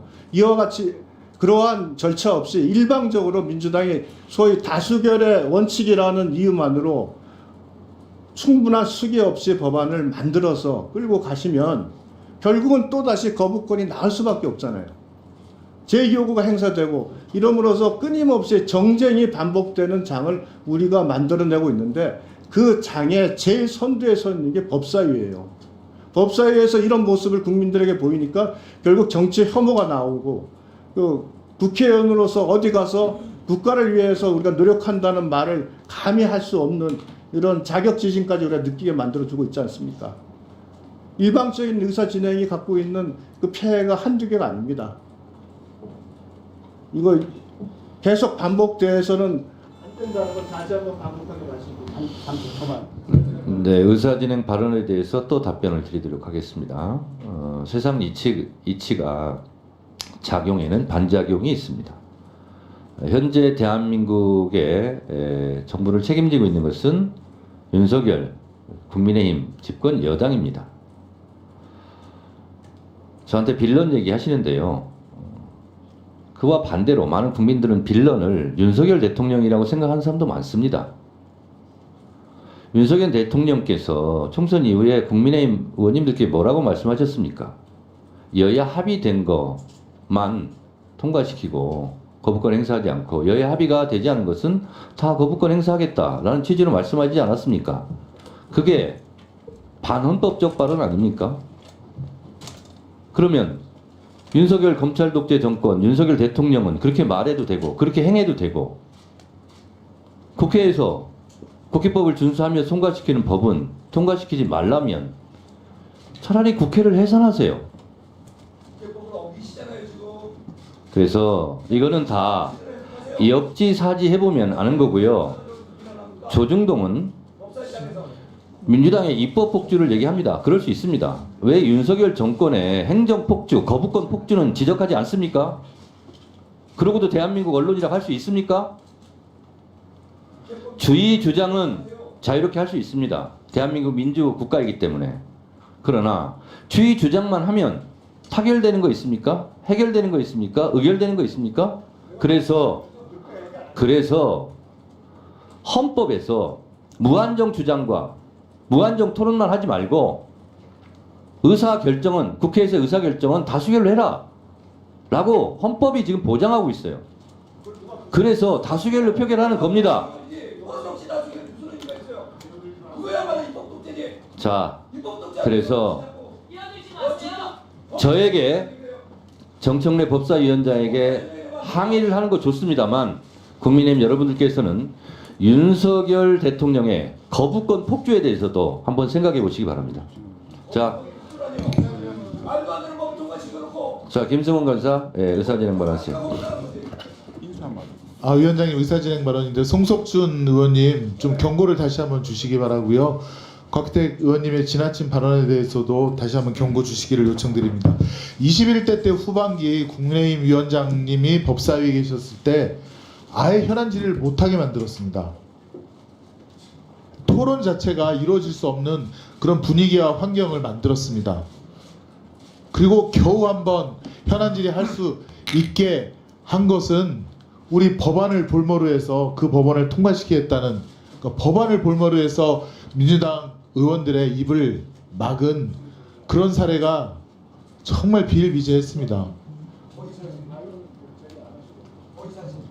지금 정청래 위원장님이 그래도 토론할 기회 드리고 하는 것은 21대보다는 훨씬 개선되었다는 점을 말씀드리고, 두 번째는 이 앞에서는 국민의힘 의원들께서 위원장님 하시지만 지금 법사위원장에 대한 공격을 당에서 얼마나 지금 세게 하고 있습니까?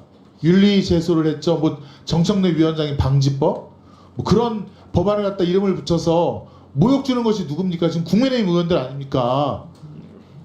그런 것부터 없애고 그래야 토론도 되고 간사간 협의도 되고 그런 것이지. 도대체 뒤로는 계속 위원장을 공격하면서 무슨 법사위에 와서 토론권을 달라, 협의에 의해서 진행하자 이런 말씀하는 것 자체가 모순 아닙니까? 다음으로 체계자원 심사에 대해서 말씀드리겠습니다. 21대 때 이것은 여야 간사가, 여야 원내대표 간 합의로 체계 자구에 대해서만 말씀하기, 법사위에서 다루기로 했고 상원기능, 옥상원기능 하지 말자고 합의를 국회에 한 것입니다. 근데 오늘도 토론을 보면 법안의 내용을 건들고 있지 않습니까? 체계자원 심사의 범위를 벗어난 것을 지금 말씀하시지 않습니까? 그래서 그 부분, 좀 끼어들지 좀 마세요. 서로 그 부분은 합의가 어느 정도 된 거 아닙니까? 그렇기 때문에 위원장님 체계자구 심사를 넘는 발언에 대해서도 즉시 중단시켜 주시기를 바라고, 의사진행 발언에 대해서도 발언의 요지가 뭔지를 먼저 물으신 다음에 그 범위에 대해서 정확하게 정해 주시고 발언을 허가해 주시기를 다시 한번 요청드립니다. 네, 알겠습니다. 그렇게 하도록 하겠습니다.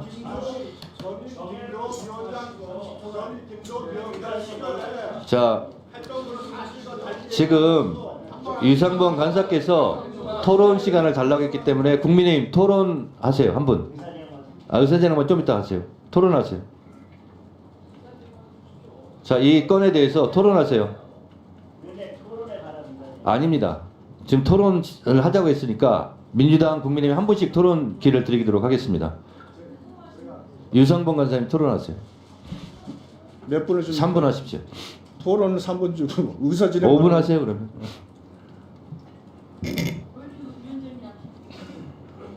토론 5분. 네, 5분 하세요. 자, 먼저 이 법안 두 개 법안에 대해서 이건 말씀을 좀 드리겠습니다. 여기 위원장께서 82조에 일사부재의 원칙을 말씀하시는데 그거는 부결된 법 안건에 대한 부분입니다. 이제 여기 상임위 계류한 것을 이소위에 다시 보내자고 하는 것은 일사부재와 전혀 관계가 없이 계속된 현안에 대한 주장이니까 그걸 근거로 언급하지 말아달라고 하는 그 말씀은 적절치 않다는 말씀을 드릴게요. 자, 이거 한번 보실래요? 김영철 탄핵 소추안 계획서 여기 자료가 뭐냐면 딱 이렇게 되어 있습니다. 증거 기타 조사상 참고 자료 1번 2024년 5월 6일 뉴탐사 장시호 녹취 파일 단독 입수 윤석열 한동훈 사단의 더러운 거래 피해자의 불륜 증언 연수 회유 공작은 일상이었다. 2번 2023년 9월 5일 조선일보 돈봉투 수수 정황 현역 의원 19명 법정서 공개. 3번 2024년 3월 5일 한겨레신문 코바나 무혐의 논란 직무 관련성 인정 않는 게 더 힘들다. 4번 2024년 3월 6일 연합뉴스 검찰 김건희 삼성전자 고액 전세권 의혹 무혐의. 중대한 헌법 법률 위반을 근거로 탄핵을 한다고 하면서 첨부한 증거 및 조사상 참고 자료가 단 이 4개의 언론 보도입니다. 이게 아무리 다수당이고 힘이 세다고 그래도 무엇을 그래도 탄핵이라는 중차대한 일을 벌일 때 기껏 첨부한 게 이 4개의 자료를 가지고 그것도 언론 보도만 가지고 이것을 탄핵하겠다고 얘기합니다. 그리고 법사위에서 조사를 하라고 합니다. 우리가 탄핵 제도라는 것이 갖고 있는 그 무거움이 이제 22대 들어오면서 완전히 일종의 정쟁의 도구로 전락해 있는 측면은 있습니다만 그래도 이렇게 허접하게 언론 보도 4개 붙여놓고 탄핵한다고 한다는 이거 얼마나 부끄러운 일입니까? 이렇게 객관적으로 언론 보도만 가지고 탄핵을 한다 그러면 수많은 사람들 언론 보도 가지고 다 탄핵할 수 있겠네요. 예? 이게 국회가 아무리 정쟁에 휩싸여 가지고 이렇게 돌아간다고 하더라도 이런 식으로 국민들이 보기에도 부끄러운 탄핵안을 만들고 이걸 가지고 논의한다는 거 물론 형식적인 법 절차는 거쳤습니다. 맞습니다. 그러나 형식적인 절차를 거쳤다 그래서 그 내용까지 그 정당성이 인정되고 그 내용의 타당함이 증명되는 건 아니라고 생각을 합니다. 특히 이 장시호와 관련된 부분에 있어서는 이미 그 당시 문제된 생일 잔치를 벌였다고 하는 것 관련해서 이미 검찰에서 출정 기록이 없다는 것도 확인이 됐습니다. 객관적으로. 그리고 이 김영철 검사가 훈련을 시켰다고 하는 그 내용도 장시호가 이미 본인이 김영철에게 허위 사실을 얘기했다고 밝힌 문자 메시지가 언론에 다 공개가 됐습니다. 즉 장시호 관련된 부분도 증명이 다 됐고요. 예, 그 다음에 돈봉투 사건에 대해서 관련된 내용, 피의 사실 공표 그 안에 자료 중에 어디에도 김영철과 관련된 부분에 대해서 언급된 부분이 없습니다. 그리고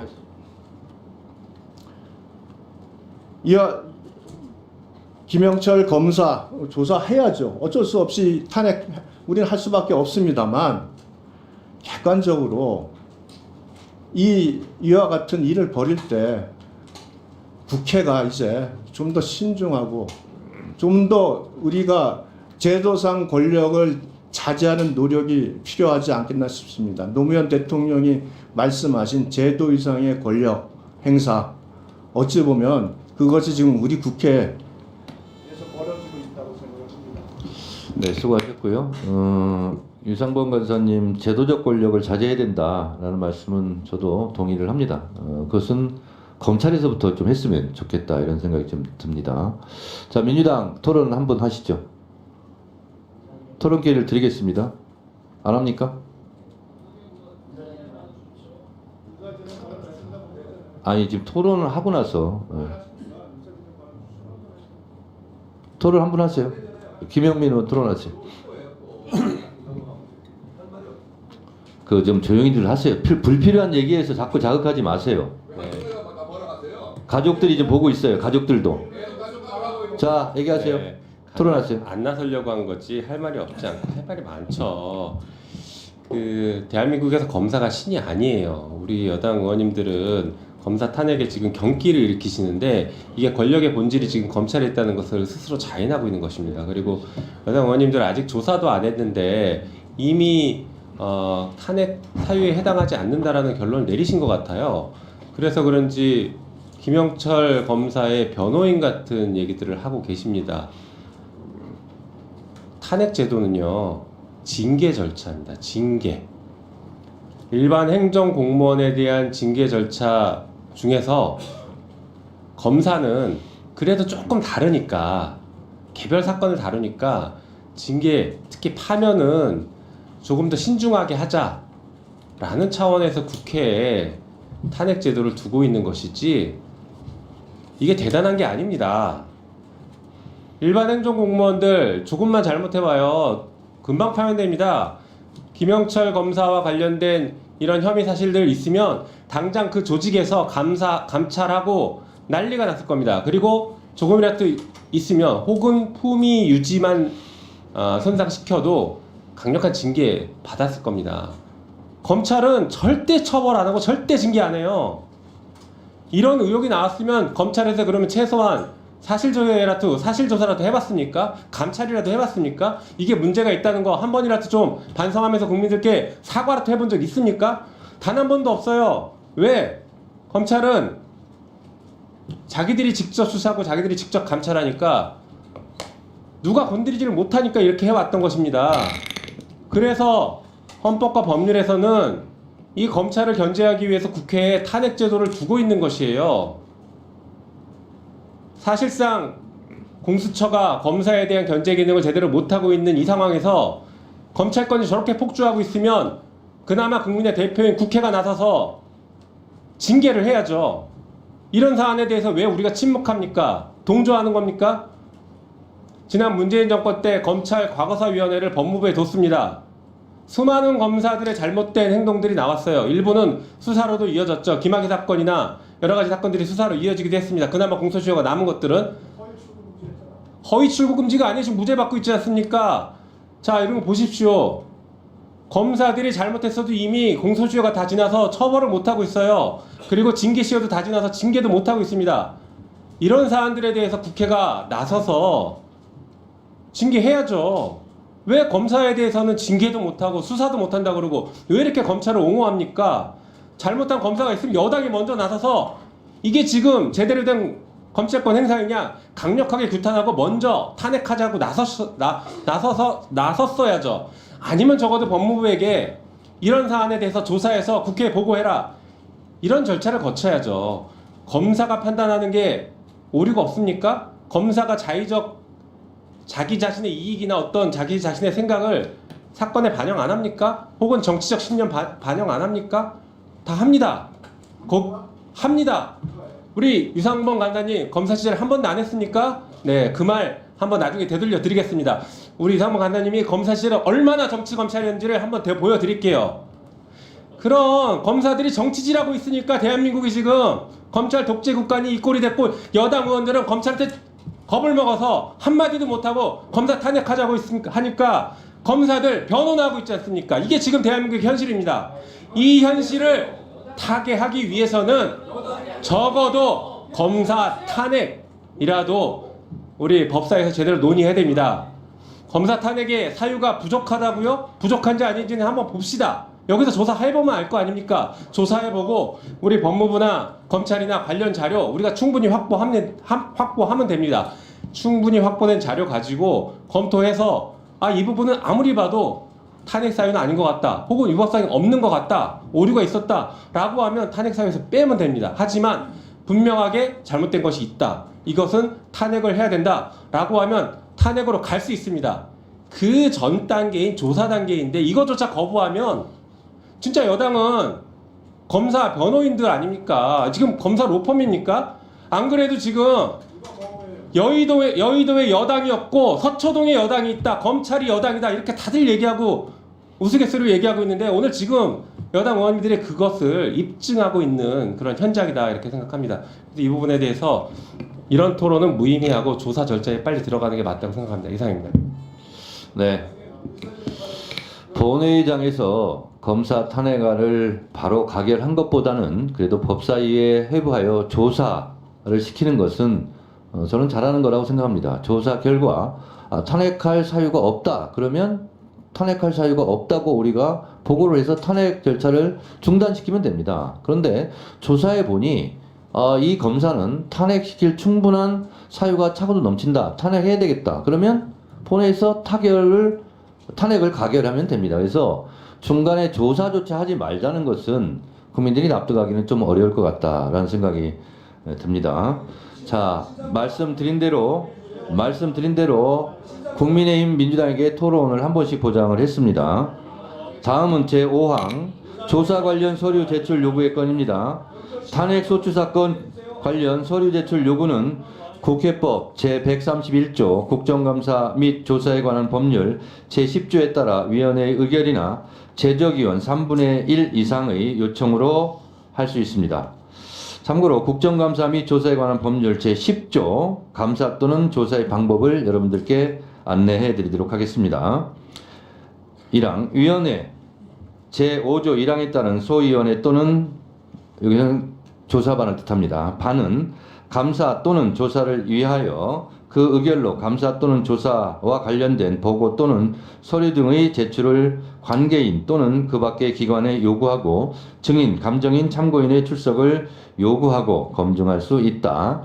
다만 위원회가 감사 또는 조사와 관련된 서류 등의 제출 요구를 하는 경우에는 재석위원 3분의 1 이상의 요구로 할 수 있다, 이렇게 되어 있습니다.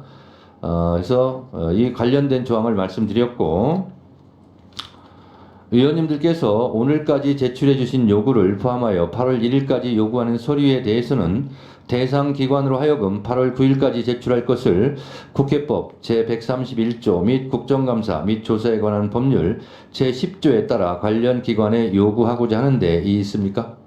이거는 국민의힘 반대하지 마세요. 어차피 진행이 됩니다. 자료 제출하라는 것까지, 그러니까 자료 제출 요구는 이의 없으시죠? 이의 없으시죠? 이거는 이의가 있으면 안 됩니다. 자, 이의가 없죠? 네, 이의가 없으므로 가결됐음을 선포합니다.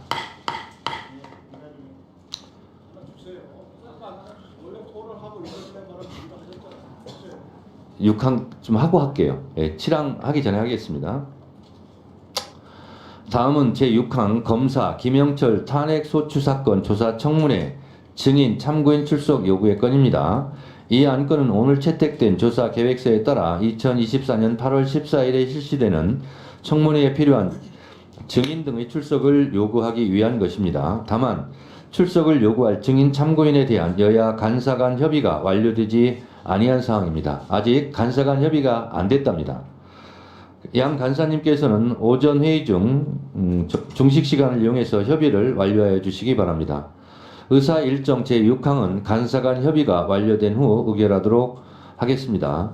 만약 기한 내에 협의가 완료되지 않는 경우 점심 정회 후 속개 시 위원장이 적절하게 판단하여 조정안으로 증인 참고인 출석 요구의 건을 의결하도록 하겠습니다. 자, 다음은 7항 업무 현황 보고와 현안 질의를 할 순서입니다만 장동혁 의원님께서 의사진행 발언을 해주시기 바랍니다. 그 안건 중에 법률안 토론에 대해서 위원장님께 좀 건의드리겠습니다. 국회의 기능 중에 가장 중요한 것은 입법권일 것입니다. 그리고 국회의원 개개인은 헌법상의 기관으로서 개개 법률에 대해서 어떤 의견을 가지고 있는지도 매우 중요하다고 생각합니다. 그래서 설령 다른 의원님들의 의견과 좀 중복되는 면이 있다 하더라도 국민들 앞에 국회의원 한 사람으로서 입법기관의 한 사람으로서 어떤 의견을 가지고 있는지를 밝히는 것도 매우 중요하다고 생각하고 그것을 속기록에 기록으로 남기는 것도 매우 중요하다고 생각을 합니다. 우리가 토론을 하고 일정한 절차를 거쳐서 법을 만드는 데 있어서 형식적으로 그런 절차를 거치는 것보다 저는 실질적으로 그런 절차와 과정을 잘 거치는 것이 법의 완성도를 높일 뿐만 아니라 국민들에 대한 설득도 충분히 가능하다고 생각합니다. 그래서 발언권을 주시고 그것이 체계 작구 심사와 관련이 없다고 하면 그때 주의를 주시거나 발언을 제한하시는 방법도 있고 발언 내용이 이미 다른 의원이 충분히 반복해서 한 것과 거의 다르지 않다고 하면 그때 발언을 제한하는 방법도 있다고 생각합니다. 근데 어떤 법안에 대해서 개개 의원들이 발언할 내용이 있고 본인의 의견을 밝히려고 하는데 뭐 몇 명을 정해놓고 또 뭐 횟수를 정해놓고 기계적으로 진행할 것은 저는 아니라고 생각합니다. 정말 당부드리고 싶은 것은 얼마든지 발언 내용을 보고 제재를 하시거나 제안하셔도 좋은데 발언할 수 있는 그래서 개개 법안에 대해서 국민들께 국회의원 한 사람으로서 어떤 의견을 가지고 있는지에 대한 의견을 밝히고 본인의 그런 견해를 속기록에 남길 수 있는 그런 기회를 주십사 하고 당부드리겠습니다. 장동혁 의원님의 의사진행 발언은 제가 판단컨대 지금까지 의사진행 발언 중에서 제일 좋았던 것 같습니다. 말씀하신 부분처럼 이 타상위법에 대해서는 체계자구 심사권만 있습니다. 내용에 대한 토론권은 사실상 없습니다. 그런데 체계자구 심사만 토론을 하겠다고 해놓고 체계자구 심사 이외 것을 말씀하시는 경향성이 우리 의원님들한테 많이 있습니다. 그렇다면 중간에 발언을 끊으라고 하는데 제가 만약에 끊는다면 또 반발할 것입니다. 그래서 장동혁 의원님의 의사진행 발언처럼 합리적으로 발언을 하시면 제가 왜 불합리하게 그것을 끊겠습니까? 근데 그렇지 못했다는 말씀을 드리고 그것 이전에 우리 법사위는 지금 정시에 시작하는 것은 정착이 돼가고 있습니다. 제가 항상 정시에 시작하니까요. 그런데 제가 두 번째 끼어들게 하지 말라 하는 부분을 회의 때마다 수십 번씩 제가 말씀을 드리는데 끼어들지 맙시다 라고 큰 소리 치면서 끼어들어요. 이거는 초등학교 때 보면은요 반장이요 제일 큰 목소리로 조용히 해 그러면 조용히 해라는 목소리가 제일 소음입니다. 제일 크게 떠들어요. 그런 것처럼 끼어들지 맙시다 하면서 끼어드는 발언을 해요. 이게 자기 모순에 빠지는 겁니다. 그래서 제가 끼어들지 말고 손들어서 의사진행 발언을 하면 드릴 수도 있어요. 그런데 자꾸 끼어들면서 하니까 의사진행이 아니라 의사진행 방해가 되는 거예요. 그래서 그 점은 좀 유념해 주시고 장동혁 의원님께서 요청하신 사항은 위원장으로서 충분히 고려하면서 의사진행에 반영하겠다라는 말씀을 드릴 테니 의원님들께서도 위원장의 의사진행에 협조해 주시고 특히 끼어들기 이런 것은 가급적 자제해 주십사 말씀을 드립니다.